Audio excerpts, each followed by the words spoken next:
In 1981, every major record label in Los Angeles slammed their doors in Mötley Crue's face. Big mistake, huge. Rejected but not defeated, these four rebels went on to build a music empire worth over $100 million on their own terms. Here's how they did it, from rags to leather. The birth of Motley Crue. In the early 80s, four young misfits on LA's unforgiving Sunset Strip, Nikki Sixx, Tommy Lee, Vince Neil, and Mick Mars, faced poverty and rejection. Their solution? Stand out by being louder, harder, and more outrageous than anyone else. But Mötley Crue did more than just create a unique sound and image. They approached the business differently, too. While other bands waited to be discovered, they started selling their own merchandise at shows. They printed T-shirts in Tommy's garage and sold them for pure profit, cutting out the middleman completely. This DIY approach would later revolutionize how bands approached merchandising.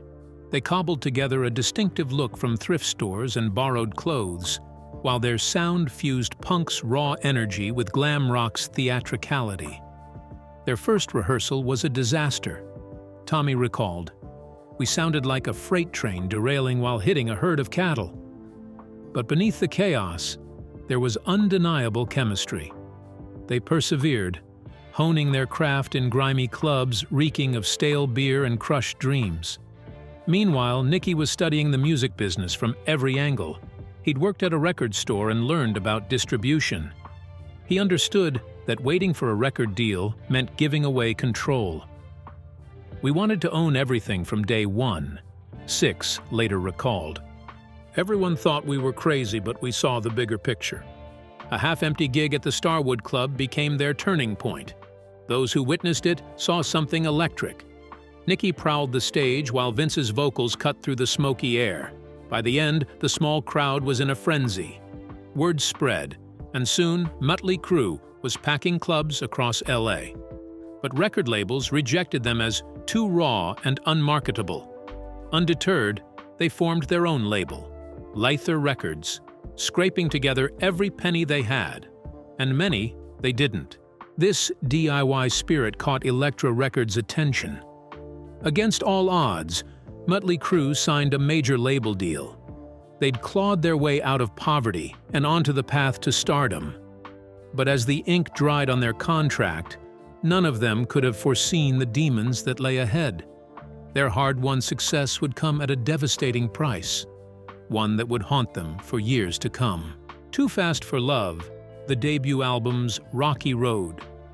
Success came at a price for Mötley Crue, and their debut album, Too Fast for Love, was a risky gamble that could have ended their career before it truly began.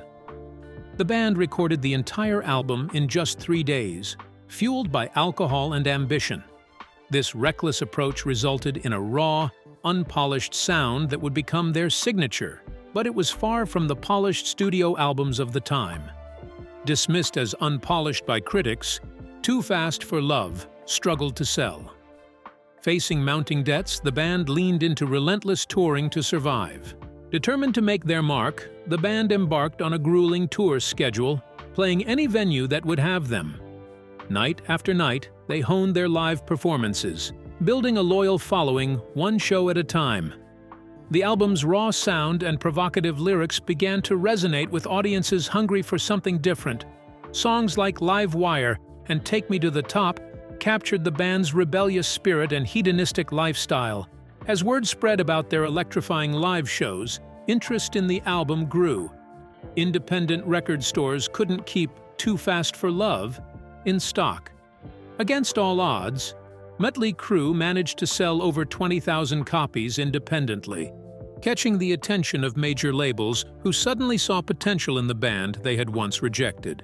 Through relentless effort, they sold over 20,000 copies independently, forcing major labels to take notice. They proved bands could succeed without major label support.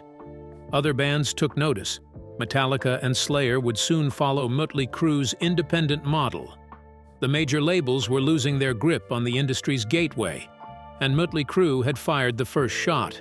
But as their music gained traction, so did their notorious reputation. The wild behavior that had been confined to small clubs was about to be thrust into the spotlight. Mötley Crue's rise to fame was riddled with excess and self-destruction, setting the stage for years of controversy and scandal. Shout at the Devil, rise to infamy. In 1983, Mötley Crue stood at a crossroads. Riding high on their debut album's success, they poured their newfound fame and fortune into creating Shout at the Devil, an album that would push every boundary they could find. The album's title and provocative cover sparked immediate controversy. Mötley Crue's live performances became infamous. Nikki Sixx set himself on fire during bass solos, Tommy Lee's drum kit rotated in midair, and Vince Neil's piercing vocals whipped crowds into a frenzy. Their offstage behavior was equally extreme, leaving a trail of destroyed hotel rooms and concerned tour managers in their wake. This reckless lifestyle reached a breaking point during their stint opening for Kiss on the Lick It Up tour.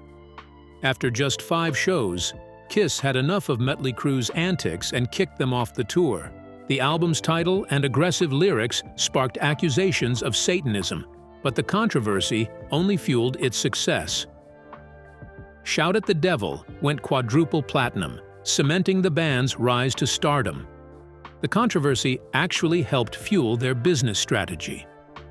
While other bands shied away from negative publicity, Mötley Crue embraced it. They negotiated unprecedented control over their image rights, merchandising, and touring revenue. Their contract with Elektra was revolutionary. They maintained ownership of their master recordings, a rarity in the 1980s. This business model would later become the blueprint for other metal bands seeking to maintain control of their careers. Mötley Crue had become one of the biggest bands in the world, but their success came at a steep price. As Shout at the Devil dominated the airwaves, Mötley Crue teetered on the edge of a cliff, unaware that their next step would lead to a devastating fall. Theater of pain, tragedy, and turmoil. As Mötley Crue reached the height of their fame, tragedy struck. On December 8, 1984, Vince Neil's car crashed into oncoming traffic, killing Hanoi Rocks drummer Nicholas Razzle Dingley and injuring 2 others. Neil, who was driving under the influence, faced charges of vehicular manslaughter and DUI. He served a mere 15 days in jail and paid $2.6 million in restitution, a sentence that outraged many and tarnished the band's reputation. The accident tarnished the band's image and escalated their struggles with guilt and addiction. Public opinion shifted, casting them as reckless and self-destructive. In the midst of this turmoil, Mötley Crue began work on their 3rd album, Theater of Pain. The recording process was fraught with tension as the band's excesses threatened to derail the project. Despite the challenges with Theater of Pain, the band embraced polished production and power ballads, marking a shift to a more reflective tone. Theater of Pain became a tug-of-war between self-destruction and redemption. Songs like Smokin' in the Boys' Room maintained their rebellious edge, while Home Sweet Home revealed a vulnerable side rarely seen before. The band poured their pain and confusion into the music, creating a complex and emotionally charged record. Unexpectedly, Home Sweet Home became their first hit music video, receiving heavy rotation on MTV. The power ballad's success helped revive the band's career, offering a glimmer of hope amidst the darkness. The video's popularity marked a turning point for Mötley Crue, showcasing a different side of the band that resonated with a wider audience. This success led to another industry innovation. The band negotiated a groundbreaking MTV contract that gave them creative control over their videos and a larger share of the broadcast royalties. They also pioneered the power ballad marketing strategy, timing releases to maximize both radio play and MTV exposure. This dual-media approach would become standard practice in the industry. As Theater of Pain climbed the charts, it seemed the group might survive the tragedy that had nearly torn them apart. However, as Mötley Crue clawed their way back to the top, their old habits intensified. The excesses that had defined their early years reached new heights, setting the stage for even greater challenges ahead. The band had weathered one storm, but they were far from safe. Girls, girls, girls, the peak of excess. By 1987, Mötley Crüe had built a merchandising empire that revolutionized the industry. Their fan club, SIN, Safety in Numbers, was generating millions in direct-to-fan sales. While other bands let their record labels handle merchandise, Mötley Crüe controlled everything, from t-shirt designs to distribution. They even created their own touring company, ensuring they kept the majority of ticket and concession revenue. These business innovations changed how bands approached touring and merchandise deals. The creation of Girls, Girls, Girls in 1987 marked a turning point for the band. While they rode high on previous successes, their personal lives were crumbling. Drug addiction had taken hold of each member, affecting their ability to function both on and off stage. The recording studio became a place of excess, with substance abuse often taking precedence over music. Despite their struggles, Mötley Crüe produced an album that would define their career. Girls, Girls, Girls celebrated their hedonistic lifestyle, with the title track becoming an instant hit and a staple of their repertoire. Their live performances during this era were dangerous spectacles. Elaborate pyrotechnics and stage designs pushed safety limits, while Tommy Lee's drum kit would rotate a full 360 degrees high above the audience. Off stage, the band's behavior was equally reckless, leaving a trail of destruction in their wake. While Girls, Girls, Girls climbed to number 2 on the Billboard 200, the band's excessive lifestyle spiraled further out of control, trapping them in addiction. The situation reached a critical point on December 23, 1987, when Nikki Sixx's near-fatal heroin overdose, later immortalized in "Kickstart My Heart," served as a wake-up call for the band. Sixx's brush with death cast a dark shadow over Mötley Crüe's future. They had achieved monumental success, but at a devastating cost. Their bodies were ravaged by drugs, their relationships were in shambles, and their reputations tarnished by years of destructive behavior. Dr. Feelgood, cleaning up and dominating the charts. Mötley Crüe's journey from the edge of self-destruction to the pinnacle of their career is a story of unexpected transformation. In 1989, the band made a shocking decision that would alter their trajectory forever. They entered rehab together. After years of dangerous behavior and close calls with death, they realized sobriety was their only chance at survival. Recovery was grueling, with intense withdrawal symptoms and doubts from their management. But Mötley Crüe proved they could create powerful music without chemical assistance. Recording Dr. Feelgood became the ultimate test of their newfound sobriety. In the studio, they channeled their focus into longer hours and meticulous attention to detail, crafting a more polished sound under Bob Rock's guidance. Under Bob Rock's guidance, the band pushed their boundaries in the studio, channeling focus into meticulous attention to detail.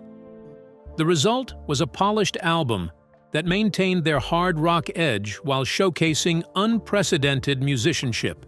During this era, their business savvy continued to shine, with lucrative deals like their 20% royalty rate and expanded merchandising operations. Other bands studied their business model, with Metallica and Guns N' Roses particularly taking note of how Mötley Crüe maintained creative and financial control while working within the major label system. As they worked on the album, the band members struggled to navigate their personal lives without substances. They attended support groups and therapy, learning healthier ways to cope with fame and their troubled pasts. This newfound clarity influenced their songwriting, leading to more introspective and honest lyrics. When Dr. Feelgood was released in September 1989, it surpassed all expectations. The album debuted at number 1 on the Billboard 200, a first for Mötley Crüe. It produced 5 hit singles and earned 2 Grammy nominations. Critics praised the tight production and improved musicianship, proving that Mötley Crüe had not only survived their battle with addiction, but had emerged stronger. Decade of decadence. The price of fame. The music industry's adapt-or-die mentality hit Mötley Crüe hard as they entered the most turbulent period of their career. In 1992, Vince Neil was fired, officially over rehearsal issues, but long-standing tensions had pushed the band to this breaking point. The band replaced Neil with John Corabi, a talented but lesser-known singer. This change marked the beginning of a dark era for Mötley Crüe. As the band struggled with their identity, the music landscape shifted dramatically. As grunge and alternative rock dominated airwaves, Mötley Crüe's glam metal struggled to stay relevant. Their attempts to adapt yielded mixed results. The 1994 self-titled album with Corabi showcased a heavier, more experimental sound. While some critics praised the musical growth, many fans rejected the departure from their signature style. The album's poor sales reflected this disconnect, barely reaching gold status compared to their previous multi-platinum successes. Mötley Crüe's commercial decline continued throughout the mid-90s. They struggled to fill arenas they once sold out effortlessly. Their music videos rarely saw airplay on MTV. The band found themselves in an unfamiliar position, no longer at the top, but fighting to stay relevant. Even as record sales declined, their merchandising and licensing deals sustained them financially, a testament to their long-term planning. They maintained ownership of their masters and publishing rights, a decision that would prove incredibly valuable decades later. While other 80s bands were forced to sell their catalogs for quick cash, Mötley Crüe's business foundation remained solid. The release of The Dirt in 2001 demonstrated their continued business savvy. The book deal was structured to give them unprecedented creative control and a larger share of profits than standard publishing contracts offered. Its success created a new revenue stream and sparked interest in their back catalog. More importantly, it established a template for how aging rock stars could monetize their legacy beyond music, a model that bands like Aerosmith and Kiss would later follow. Beyond their wild antics, Mötley Crüe's true legacy lies in how they rewrote the music industry's rules. From pioneering DIY distribution and controlling their masters to revolutionizing merchandise, they created a blueprint that changed the game for future artists. In 2022, their business foresight paid off when they sold their catalog to BMG for $150 million, a deal they could only make because they'd maintained ownership of their masters since the beginning. The band that every major label rejected ultimately proved they could outlast and outperform the industry itself. When asked about their legacy, Nikki Sixx reflected, "Everyone remembers the crazy stories, but we were always about the business. We wanted control from day one, and we never let it go." This determination to own their destiny didn't just make Mötley Crüe rich, it changed how the entire music industry operated, creating opportunities for generations of artists to come.